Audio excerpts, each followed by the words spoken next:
Amén. Amén. Hoy Dios nos ha regalado un día.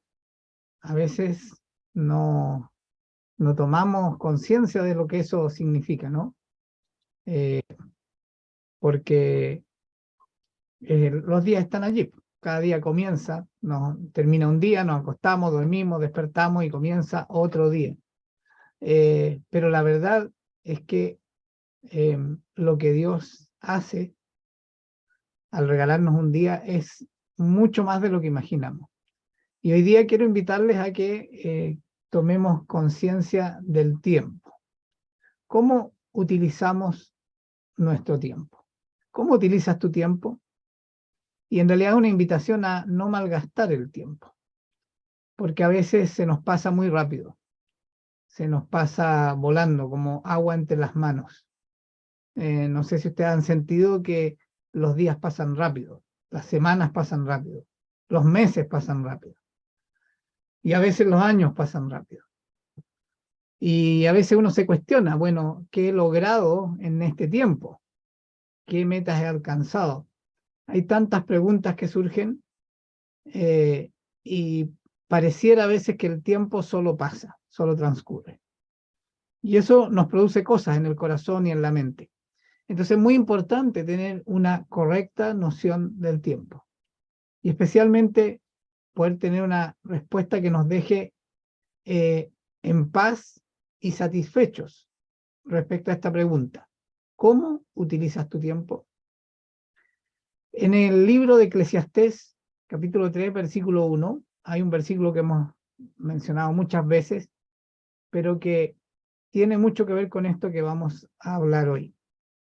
Allí la palabra de Dios nos dice que todo tiene su momento oportuno. Todo tiene su momento oportuno. Ahora, a veces hay cosas que nos ocurren que son inoportunas para nosotros. Sí, porque vivimos una realidad rota. Recordemos, no es el plan de Dios para nosotros. El plan de Dios se está desplegando a lo largo de la historia de la humanidad. Tiene un propósito: restaurar su creación como originalmente Él la pensó. Y ese plan también se está desplegando en tu vida. Desde el momento que recibiste a Cristo, Dios comenzó a restaurar ese diseño original en tu vida. Él no lo hace a pesar de nosotros, Él lo hace con nosotros. Por eso, cuánto se manifiesta ese cambio, esa restauración, no depende de la capacidad y el poder de Dios, porque su capacidad y su poder son infinitos. Depende de cuánto nosotros nos dispongamos a esa transformación. Y por eso es importante reconocer esta primera parte, el versículo 1 del capítulo 3 de Eclesiastés. Todo tiene su momento oportuno. Cada día tiene un propósito. Dios no nos da vida solo para que estemos vivos. Si hoy amaneciste respirando es porque Dios tiene un propósito contigo. Y ahí es importante entonces la pregunta: ¿cómo utilizamos este día que Dios nos ha dado? ¿Cómo utilizamos el tiempo? El versículo continúa diciendo: hay un tiempo para todo lo que se hace bajo el cielo. Hay un tiempo para todo, y todo tiene un momento oportuno. Muchas veces no es en nuestro tiempo, sino que son los tiempos de Dios. Pero ese tiempo llegará. Y cada día tiene un propósito. Cada día hay algo que Dios quiere hacer en tu vida. También Dios es sincero, reconoce, no nos engaña de que vivimos, recordémoslo, en una realidad rota por el pecado. Una lucha que también sigue dándose en nosotros mismos, ¿no? La vieja naturaleza, nuestra manera anterior a haber recibido a Cristo de entender las cosas y de hacer las cosas, a veces se manifiesta en nuestro día a día. Y esa es la lucha entre lo que llamamos la vieja naturaleza y la nueva naturaleza, lo que Dios está haciendo en nosotros. Y por eso la palabra de Dios también nos dice que cada día tiene su propio mal, porque lo más probable es que algo no va a ser como sería en el diseño perfecto de Dios en cada día de nuestra vida. Sí. Como decía, Dios no nos miente, los días no son perfectos para nosotros. Eso llegará cuando Dios culmine su plan. Pero eso no implica que aunque haya cosas que no son buenas o agradables que nos ocurren, no tenga propósito cada día. En el libro de Gálatas, en la carta de Gálatas, del apóstol Pablo a la iglesia de Galacia, capítulo 6, versículos 4 y 5 dice: presta mucha atención a tu propio trabajo, porque entonces obtendrás la satisfacción de haber hecho bien tu labor. Y no tendrás que compararte con nadie, pues cada uno es responsable de su propia conducta. En la vida tenemos que hacer cosas, incluso en las vacaciones uno también tiene que hacer cosas. Para que ocurran cosas hay que hacer otras. Y entonces cuando este versículo nos dice presta mucha atención a tu propio trabajo, se refiere a eso, de que para que ocurran cosas en nuestra vida hay algo que tenemos que hacer. Tenemos que tomar decisiones, ejercer esa capacidad única que Dios nos dio. Nos hizo especiales porque nos hizo a su imagen y semejanza, pero también nos hizo especiales porque nos dio libertad.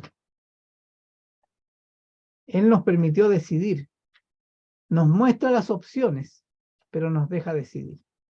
Entonces, en ese decidir, para que ocurran cosas en el día a día, presta mucha atención a tu propio trabajo. Cuando decidimos bien, obtendremos satisfacción. Presta mucha atención a tu propio trabajo, porque entonces obtendrás la satisfacción de haber hecho bien tu labor. Y esto tiene que ver con el plan de Dios para ti, para nadie más. Dios tiene un plan para ti. Dios te ha dado vida hoy para algo. No tiene que ver con los demás. No tiene que ver con cómo lo hacen otros, o si el otro hace o no hace algo que uno podrá hacer o no hacer. No, Dios te ha dado vida, te ha dado un propósito para hoy y tiene todo lo que necesitas para cumplir ese propósito. No tendrás que compararte con nadie, nos dice este versículo, pues cada uno es responsable de su propia conducta. Ante la pregunta de cómo utilizas tu tiempo, aquí surge algo importante. Tú decides cómo utilizas tu tiempo. Cada uno es responsable de su propia conducta, dice Gálatas 6:5. Tú decides cómo utilizas tu tiempo y puedes malgastarlo o puedes usarlo bien. Todos tenemos la misma cantidad de horas cada semana, 168 horas cada semana. La diferencia entre las personas que hacen que sus vidas cuenten y las que no está en cómo manejan su tiempo. ¿Cómo deciden usar su tiempo? Dios quiere usar tu vida de formas increíbles. Cuando decimos increíbles, porque uno no se imagina las cosas que Dios tiene planificado para ti cada día. Claro, a veces estamos tan enfocados en lo que nosotros queremos hacer o en lo que creemos que estamos obligados a hacer, que perdemos de vista lo que Dios quiere hacer contigo cada día que te da vida. Él te puso en este planeta para usarte para sus propósitos. Entiéndase bien esto, no es que seas un instrumento bajo la arbitraria voluntad de Dios. No, Él quiere hacerte parte de su perfecta voluntad.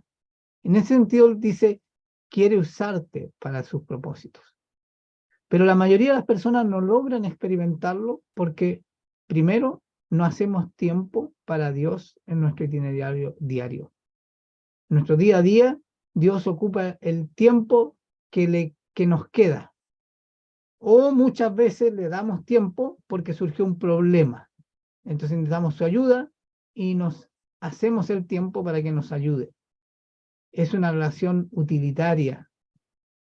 Fíjate bien cómo se dio vuelta esta lógica, ¿no? Decía antes, Él te puso en este planeta para usarte para sus propósitos, pero nos dio libertad. Él no lo va a hacer si tú no quieres. En cambio, nosotros pretendemos que cada vez que tenemos un problema, Él esté allí disponible y lo va a estar para resolver nuestros problemas. Muchas veces nuestra relación con Él es mucho más utilitaria que la que Él tiene con nosotros. Porque aunque Él quiere, anhela, desea hacer cosas contigo, no lo va a hacer si tú no quieres. Tenemos una agenda tan ocupada que no aprendemos a manejar nuestro tiempo.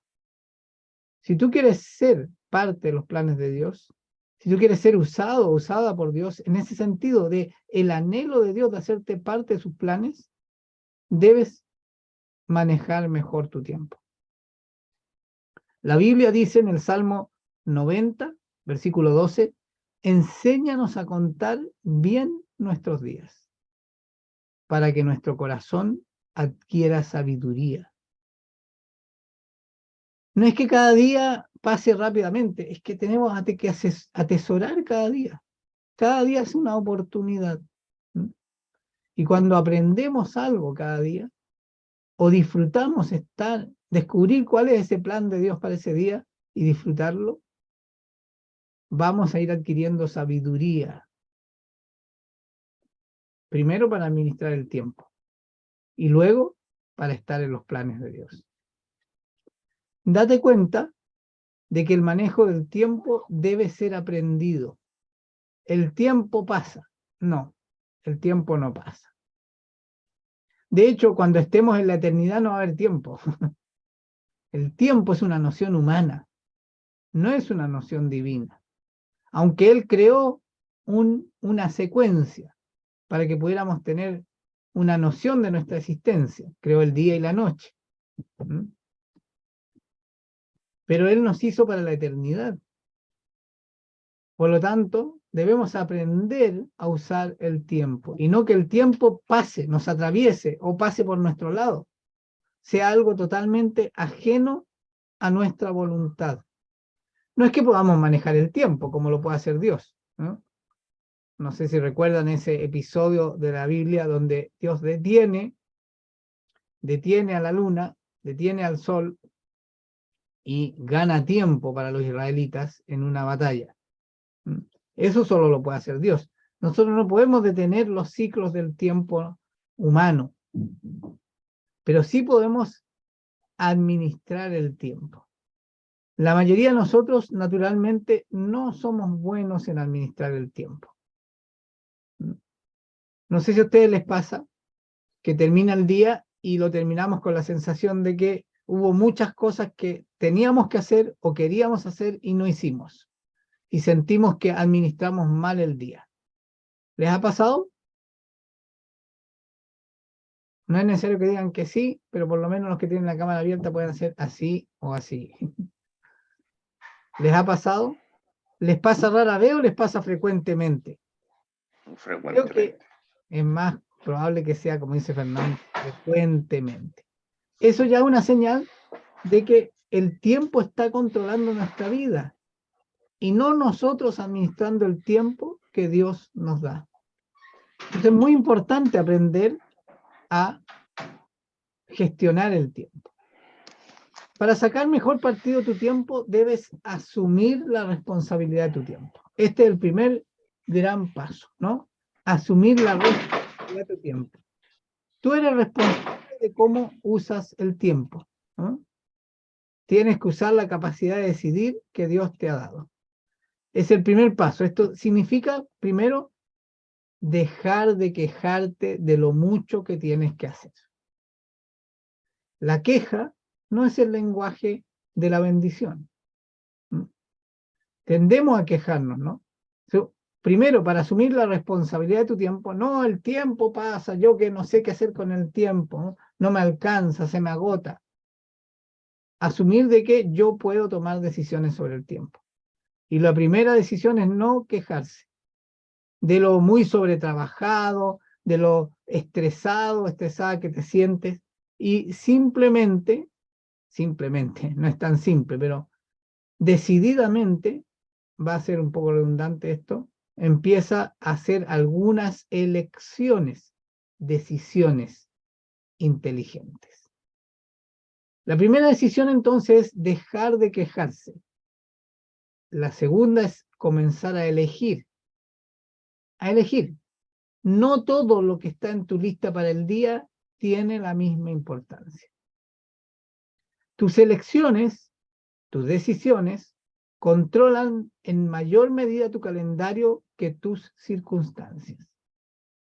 O sea, tu tiempo no está controlado por las cosas que ocurren en tu día a día. Tu tiempo va a estar controlado por las decisiones que tomes cada día. Y Dios te dio la capacidad de decidir. Eso implica cambiar la manera de pensar, porque a veces nos sentimos tan importantes que creemos que todo lo tenemos que hacer nosotros y no delegamos. O a veces nos cuesta mucho distinguir que no todo tiene el mismo valor y todo tiene la misma importancia, por lo tanto hay que hacerlo todo. Y no, hay cosas que sí es necesario hacerlas hoy y otras pueden esperar. Pero hemos caído en la trampa de no poder distinguirlo. Tal vez no te gusta lo que estás haciendo, pero decides seguir haciéndolo.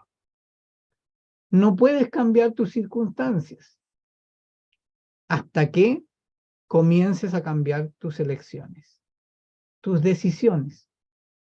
Como vimos al comenzar la palabra de hoy, la Biblia en Gálatas 6, capítulo 5, dice, cada uno es responsable de su propia conducta. Mira, podríamos reconocer que en esto del uso del tiempo hay tres tipos de personas. Primero están los acusadores. Luego están los que se excusan, los que tienen excusas. Y tercero están los que eligen. Lo más probable es que en este momento estamos o entre los acusadores o entre los que se excusan. Cuando nos preguntamos al comenzar hoy, ¿cómo usas tu tiempo? Y declaramos que Dios nos quiere invitar a no malgastar nuestro tiempo. Estamos diciendo que Dios nos quiere sacar de la condición de acusadores o excusadores para que seamos de esos que eligen, de esos que toman decisiones. ¿Cómo son los acusadores? Los acusadores son aquellas personas que van culpando a otros de sus problemas. No, yo tengo que hacer esto porque tal o cual, y entonces son una determinante externa. Ellos acusan constantemente a las demás personas de ser los causantes de esa falta de tiempo en sus vidas y de insatisfacción. Recuerdan que preguntaba, bueno, ¿quién ha sentido que pasó el día y quedó insatisfecho porque algo que quería o debía hacer no lo pudo hacer? Y dijeron que sí, y además la mayoría dijo, eso no me ocurre a veces, me ocurre muy frecuentemente.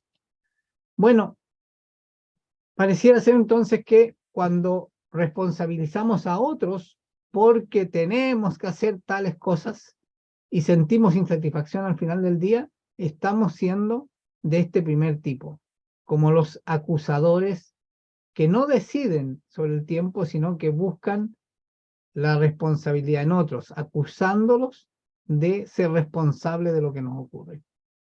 Esto comenzó muy temprano en la humanidad.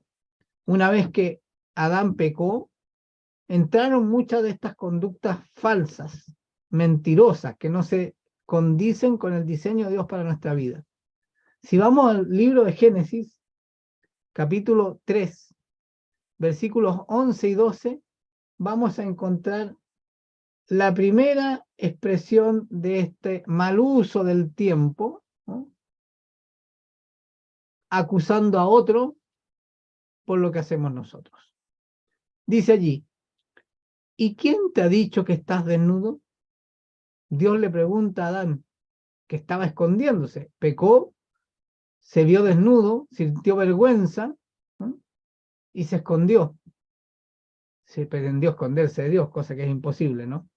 Y Dios le dice, ¿y quién te ha dicho que estás desnudo? Le preguntó Dios. ¿Acaso has comido del fruto del árbol que yo te prohibí comer? Obviamente esta es una pregunta retórica de Dios, porque Dios ya sabía que él había comido, pero quería ver qué le respondía a Adán, ¿no?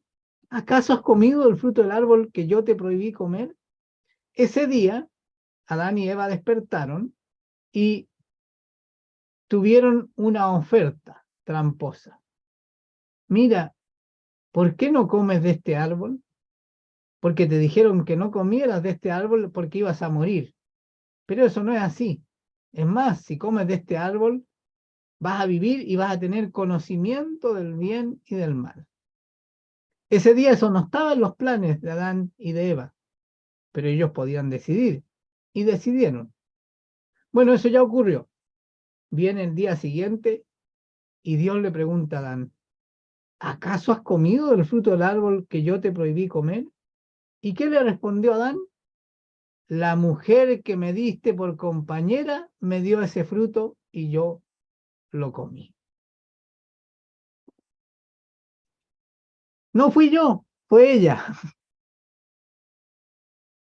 Él podía decidir también. Adán tenía la misma capacidad de decisión que Eva y él decidió por algo. Pero cuando fue confrontado con eso, que trajo consecuencias a su vida, no solo a su día, al resto de su vida, él decidió excusarse con otro, acusando a otro.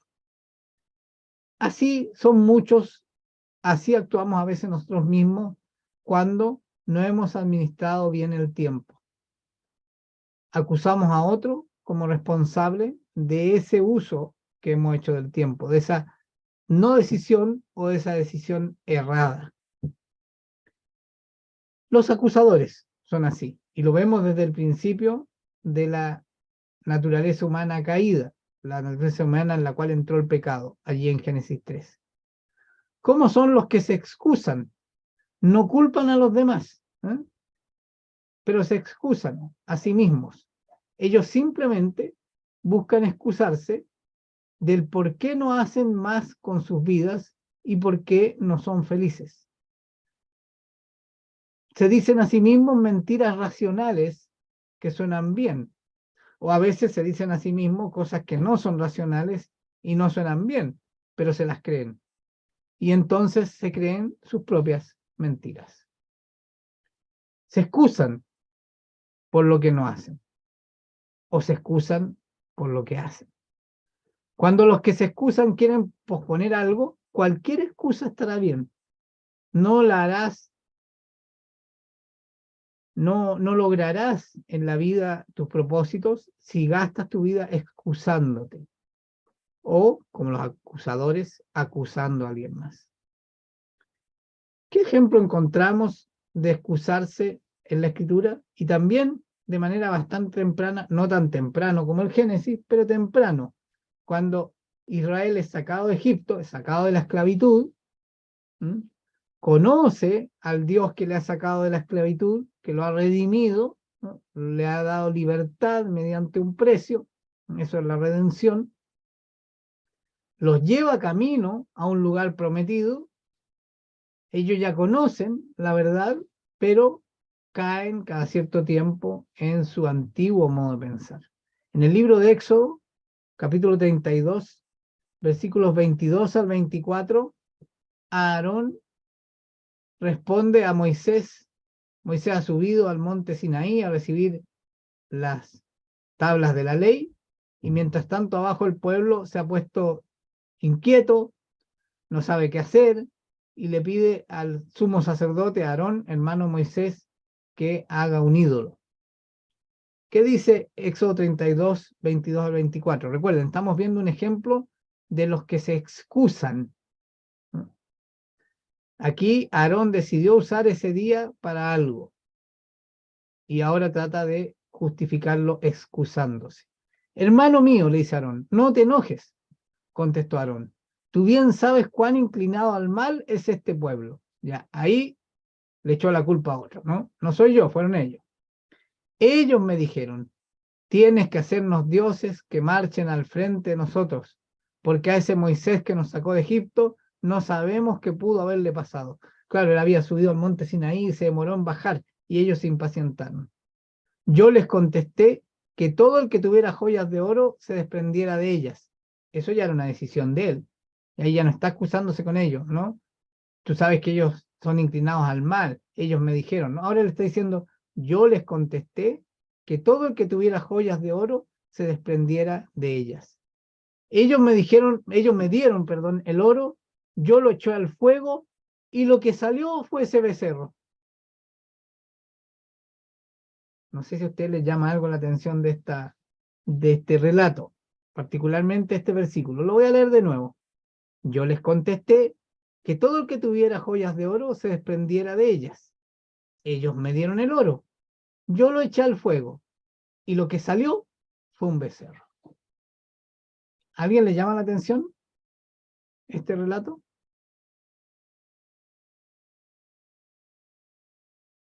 Estamos viendo un ejemplo del que se excusa, ¿no? Que busca una razón lógica o ilógica para justificar lo que hizo.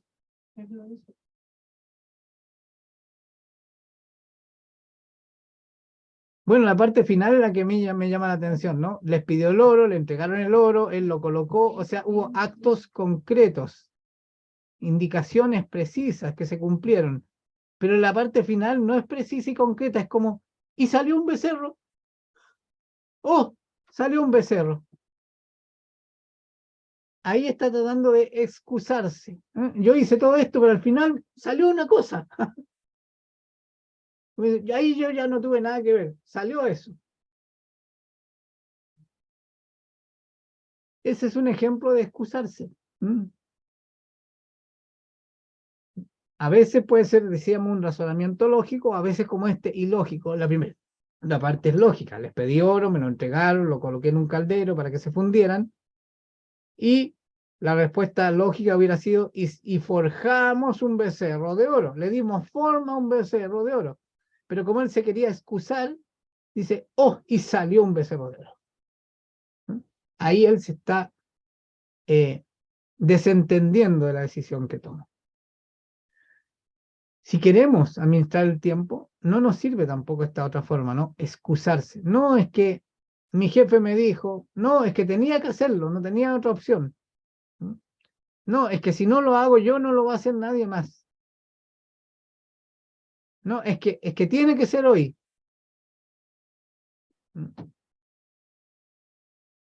Muchas veces nos excusamos y no nos produce gratificación eso, pero justificamos las malas decisiones que tomamos, que implican gastar tiempo. Eso es gastar tiempo, eso no es invertir tiempo. Cuando solo hacemos cosas y el tiempo se empieza a perder por cosas que no necesariamente tienen sentido para nosotros. Es muy importante que lo que hagamos tenga sentido. No voy a decir de que en el día a día no haya algo de repente que tenemos que hacer, ¿m? Por la realidad rota en la que vivimos. Sí, a veces hay cosas que tenemos que hacer que no tienen mucho sentido y las tenemos que hacer.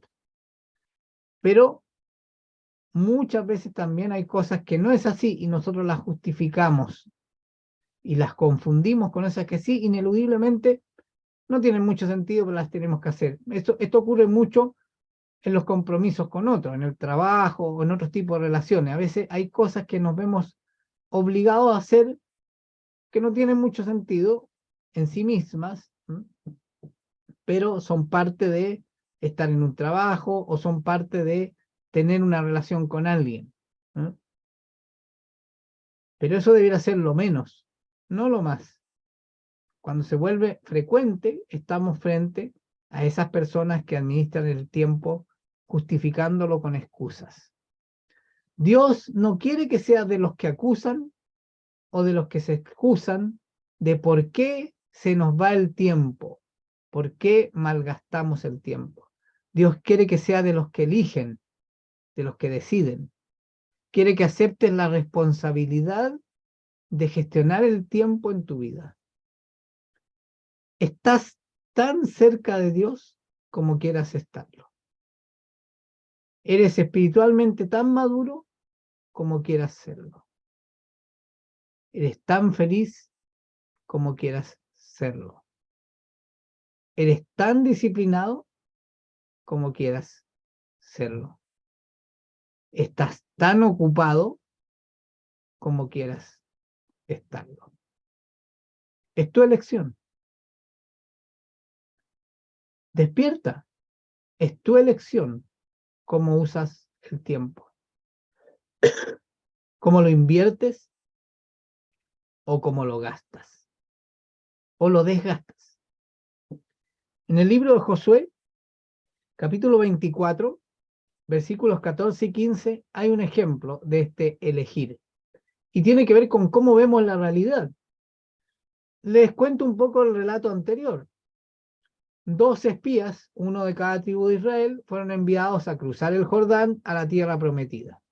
Y a la vuelta tenían que entregar el informe de lo que habían visto. 10 de ellos dijeron, la tierra prometida es tal cual dijo Dios.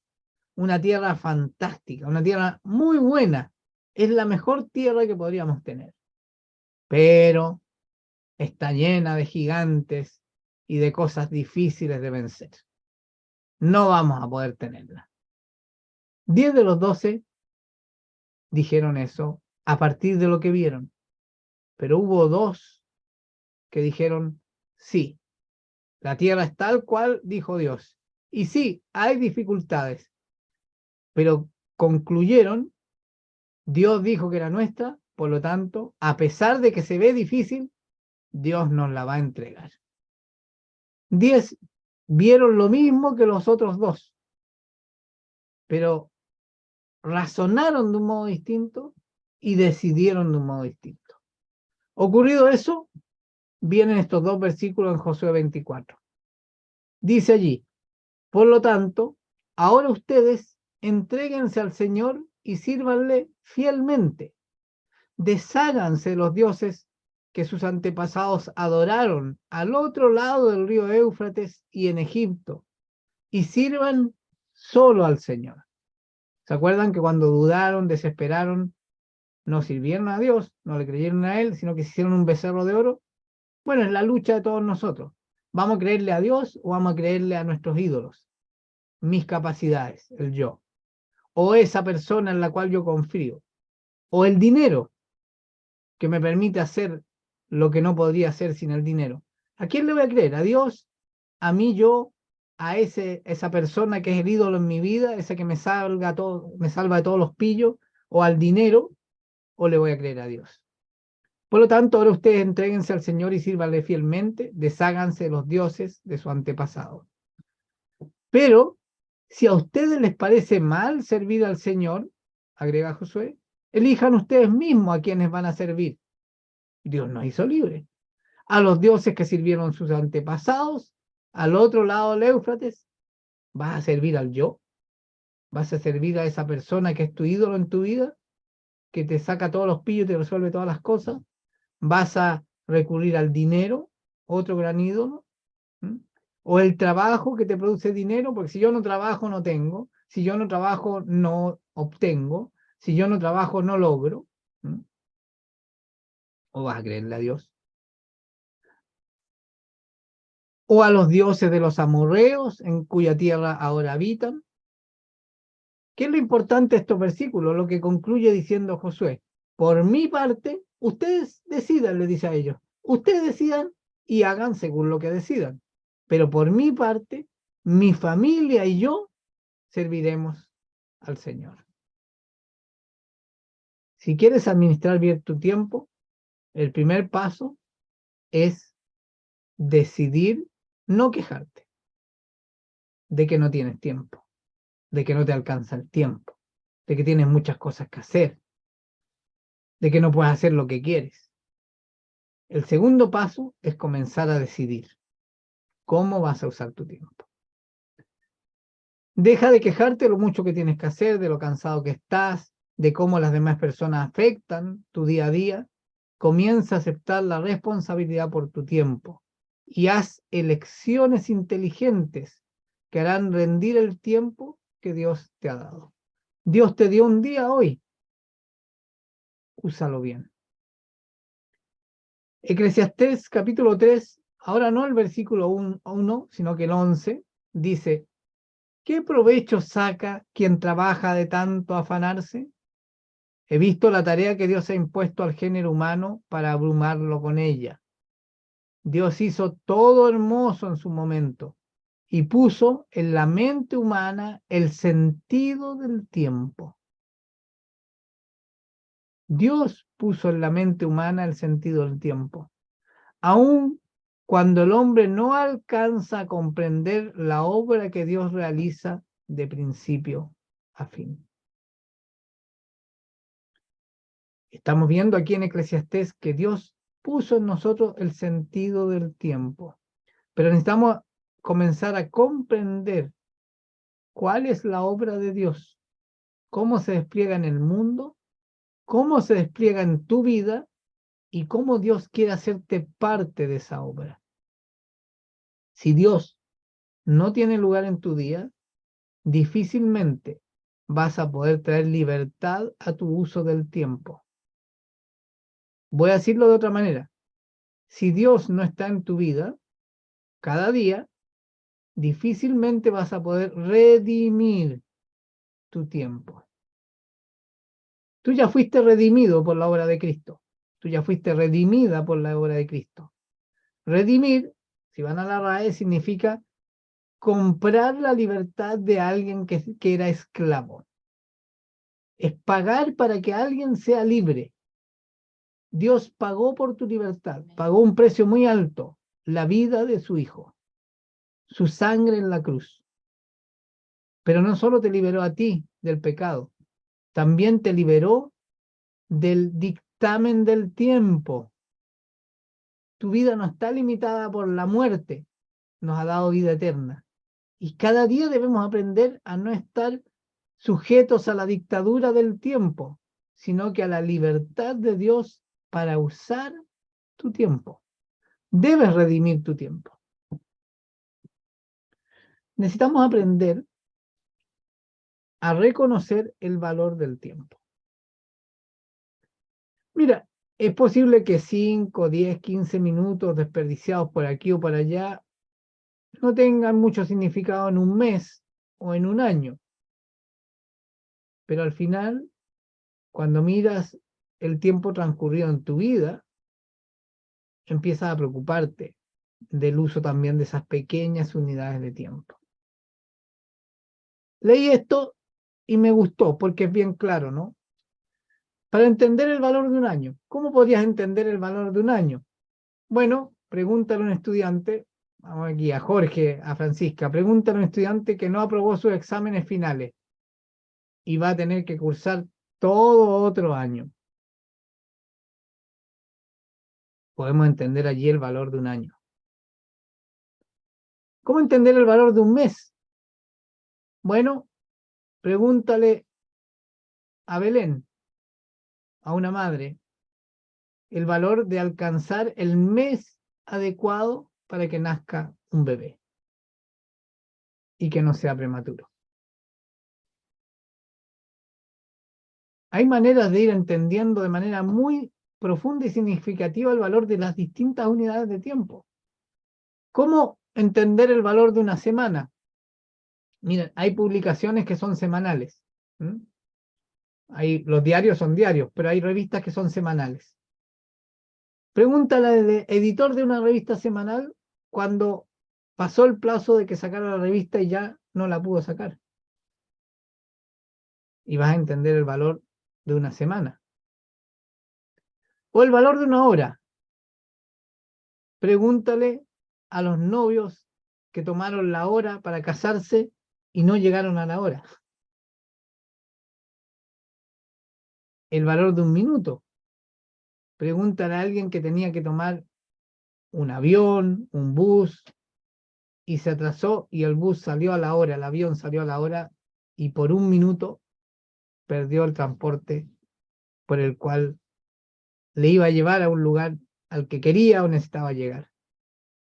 O el valor de un segundo. Pregúntale a alguien que logró evitar un accidente por un segundo. ¿Y un milisegundo tendrá valor? ¿Cómo podríamos entender el valor de un milisegundo? Pregúntale a un campeón olímpico, a eso de las carreras, por ejemplo, del atletismo, que ganó por un milisegundo y dejó al otro en segundo y al otro en tercer lugar. El tiempo tiene valor según en qué lo estamos invirtiendo. y las decisiones que tomamos en el uso del tiempo. Si el tiempo es precioso, ya sea en esas pequeñas unidades o en unidades mayores de tiempo, es importante hacernos algunas preguntas respecto de ciertas acciones que quizás nos llevan a malgastar el tiempo. ¿Cuánto tiempo usas en las redes sociales? Revisando Instagram, Facebook, TikTok y no sé si hay otras más. ¿Cuánto tiempo desperdicias en lecturas que no te aportan nada? ¿Cuánto tiempo desperdicias viendo películas que no te aportan nada? O peor aún, que afectan tus emociones, que te entristecen, que te angustian, que te asustan. ¿Cuánto tiempo inviertes mal escuchando música que no te hace bien, que dice cosas que no son sanas para tu alma? Entonces, ante la pregunta, ¿cómo utilizas tu tiempo? Quizás sería bueno responder tomando en cuenta la advertencia del apóstol Pablo en Efesios 5, versículos 15 al 17. Así que tengan cuidado de su manera de vivir. Vamos a decir nosotros, tengan cuidado en su manera de usar el tiempo. No usen, voy a cambiar vivir por tiempo, ¿no? No usen el tiempo como necios, sino como sabios, aprovechando al máximo cada momento oportuno, porque los días son malos. Por tanto, no sean insensatos, sino que entiendan cuál es la voluntad del Señor, aprovechando bien el tiempo, porque los días son malos. ¿Cuál es la clave para aprovechar bien el tiempo? Pablo la dio aquí, claramente. No sean insensatos, entiendan cuál es la voluntad del Señor. Si hay algo importante en tu día, es lo que Dios quiere para ti en ese día. Si no lo tienes claro al principio, primera pregunta, ¿cómo puedo tenerlo claro al inicio de mi día? Bueno, estando con Dios al inicio de mi día.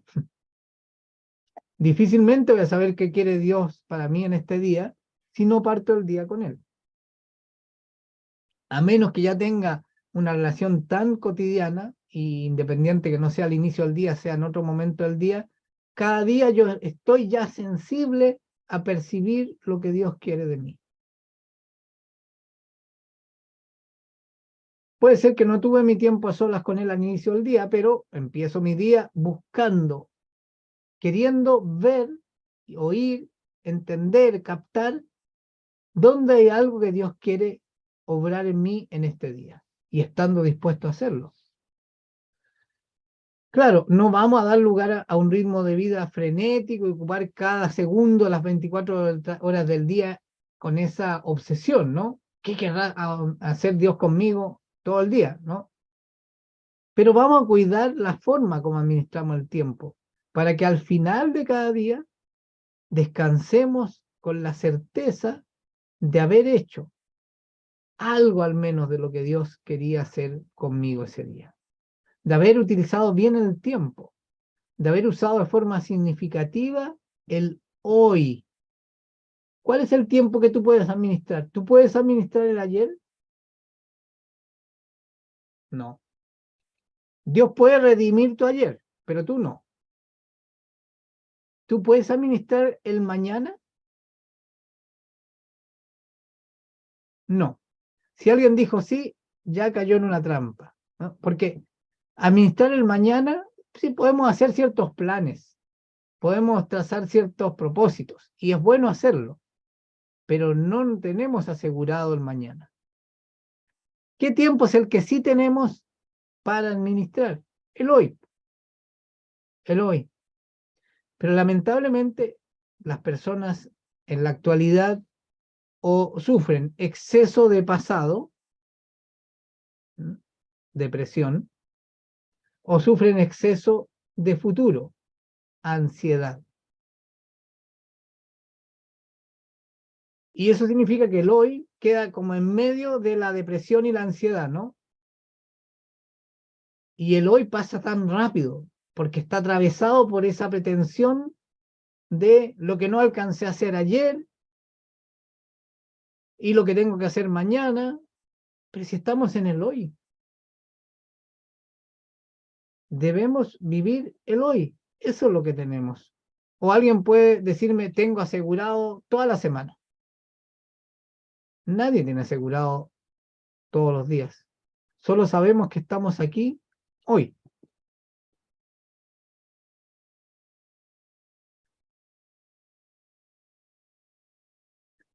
No me voy a extender mucho el día de hoy.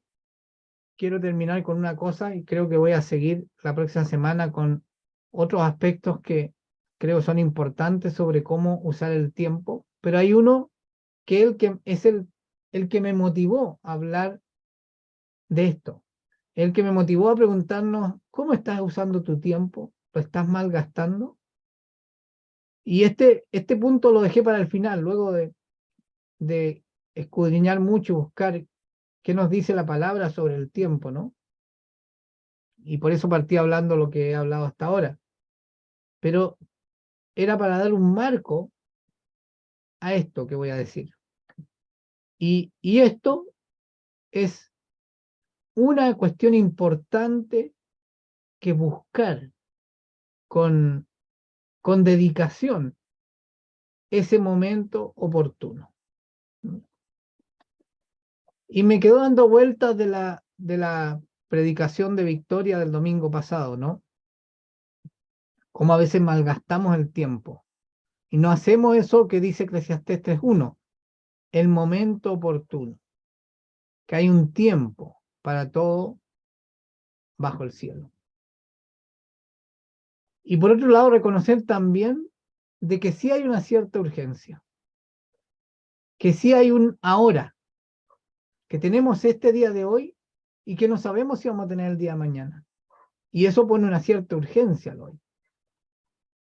Entonces, hay algo que sí es urgente y muchas veces no lo hacemos porque no nos atrevemos.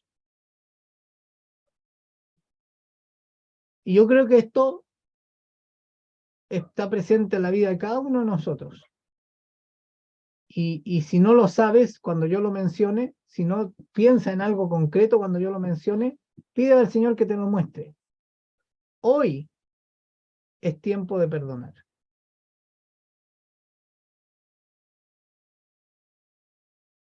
O digámoslo de otra manera, hoy es tiempo de pedir perdón.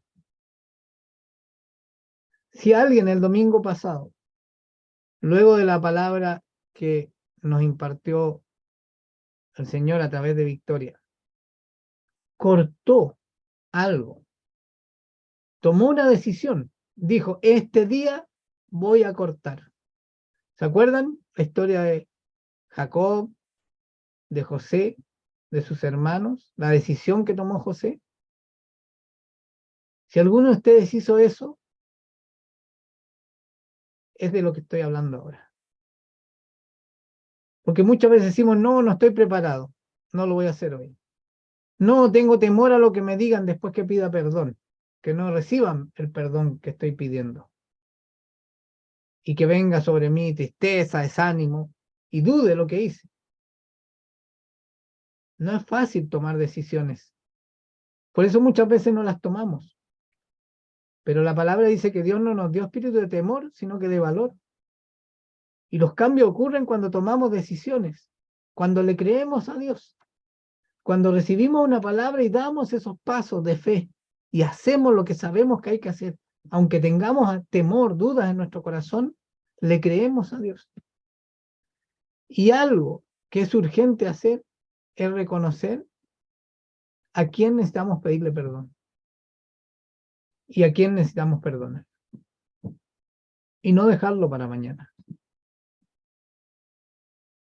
Me refiero a si tienes la seguridad de contar con todo el tiempo de tu vida, entonces no es necesario que lo hagas hoy. Lo puedes dejar para más adelante.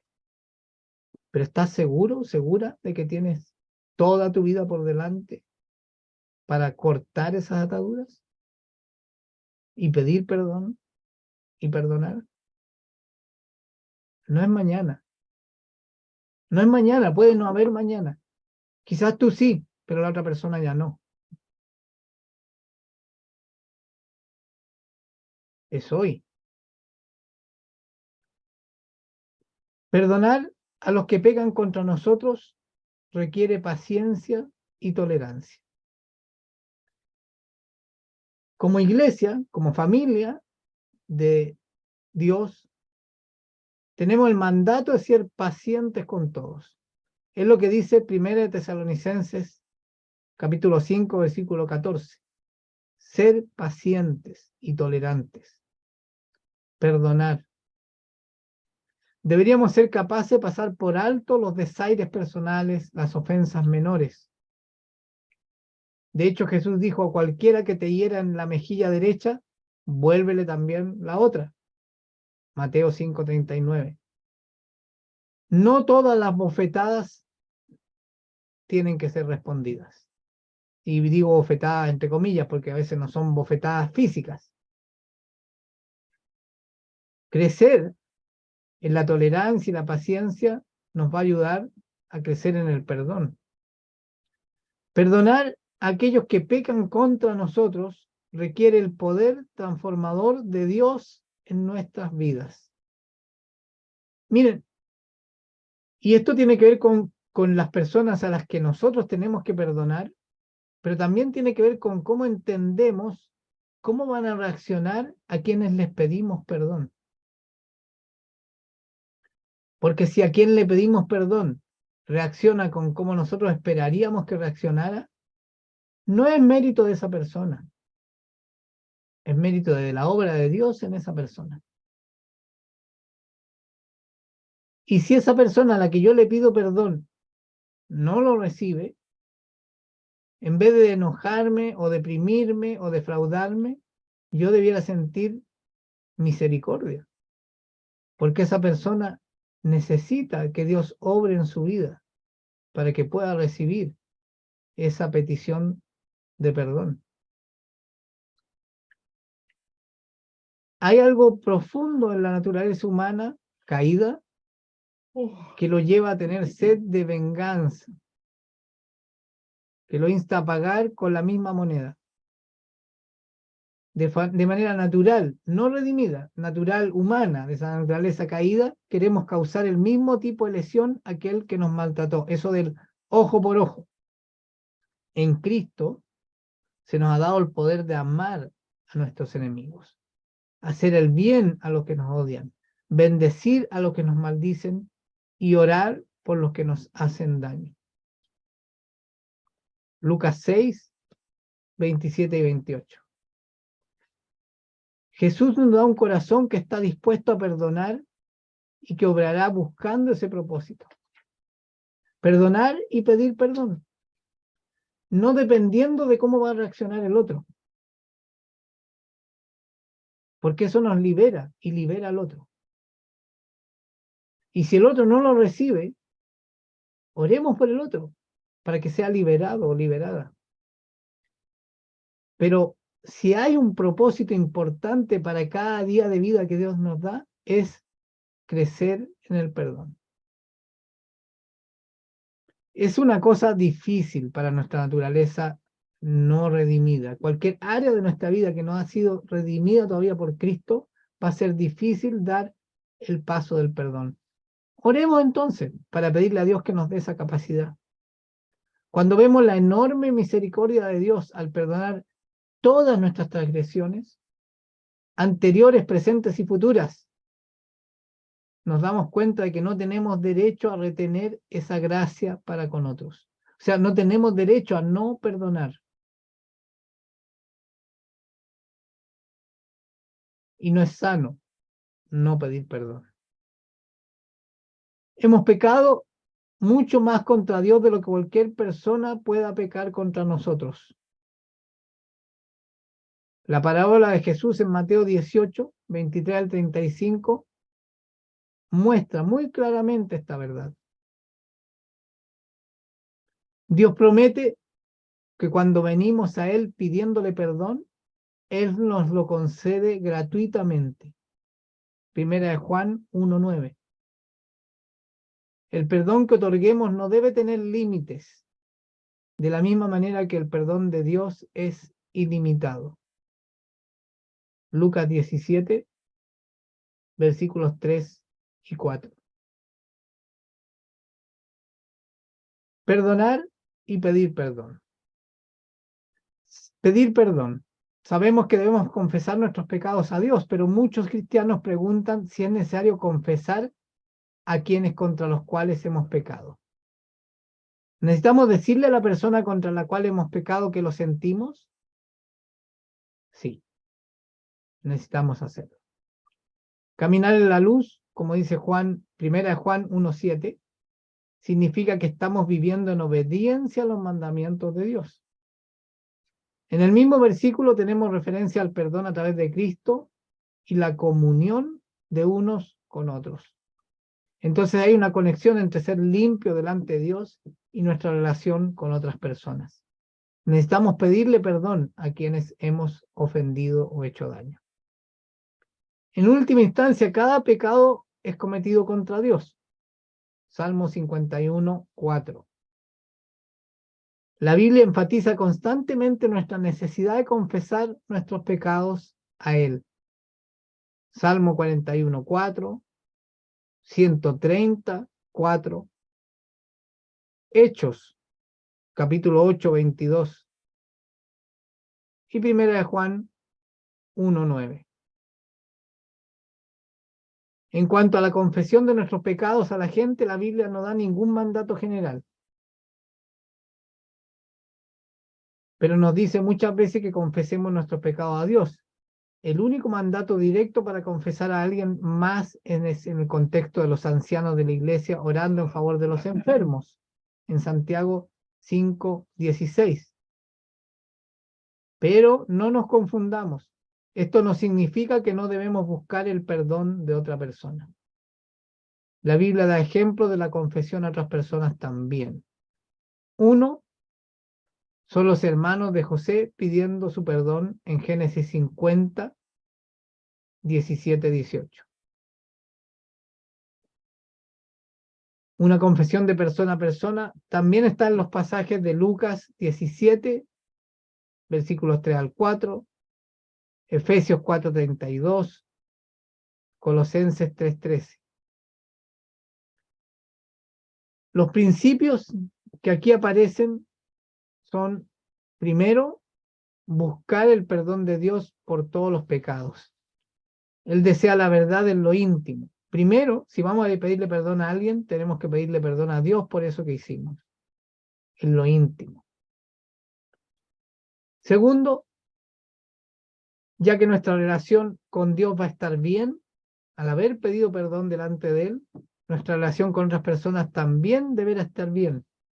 Y debemos tratar a los otros con gracia, justicia y honestidad. Pecar contra alguien y no tratar de arreglarlo no es aceptable. Y lo que podemos hacer para arreglarlo es pedir perdón y buscar la restitución. Pero ahí estará involucrada la voluntad del otro. Yo haré mi parte. Y eso es lo que le da sentido al día a día, a ese día en el que yo decido pedir perdón. Y lo tercero, el alcance de la disculpa por el pecado debe coincidir con las características de ese daño que he hecho al otro. En otras palabras, debemos buscar el perdón de quien estaba directamente involucrado con el fin de la restauración. Pedir perdón es para restaurar las relaciones. Pero las relaciones son de dos. Si el otro no está dispuesto aún, no debo sentirme fracasado o derrotado, fracasada o derrotada. Debo perseverar en la convicción de que el resto de la obra solo lo puede hacer Dios. Pero yo hice mi parte. Yo comencé la restitución pidiendo perdón o perdonando. No tenemos la vida asegurada, pero tenemos este día. Si tú no has dado el paso del perdón en esa área que necesitas perdonar o pedir perdón, o ambas, no lo diste luego de la palabra el domingo pasado, Dios te está invitando de nuevo. Cada día de vida que te doy es una oportunidad. No dejes pasar el tiempo. Puede ser que mañana sea tarde. No necesariamente serás tú el que no esté vivo o viva. Puede ser el otro que ya no esté. Y aún tú podrás liberar el perdón sobre esa persona que ya no está, pero habrás perdido la oportunidad de hacerlo mientras estaba y de experimentar toda la restitución que Dios quiere hacer. Dios quiere manifestar su amor, su justicia, su bondad en las vidas concretas de las personas, en tu vida, en la vida de quienes te rodean. Si tú ya diste ese paso a partir de la palabra del domingo pasado, te animo a que te afirmes en lo que hiciste y no des lugar al diablo a que te traiga dudas. No, no debería haberlo hecho, no era el momento correcto. Bien, cómo reaccionó la otra persona. No lo sé, no sé si alguien lo hizo o no lo hizo y qué pasó. Pero si fue así, créele a Dios, no le creas al diablo. Y si no lo has hecho, te animo a que lo hagas. Hoy es la oportunidad. Crecer en el perdón es una de las armas más poderosas que Dios nos ha dado. Y por eso el diablo se ha encargado que nos cueste tanto perdonar y pedir perdón. Papá, te damos gracias en este día, un nuevo tiempo que tú nos has regalado.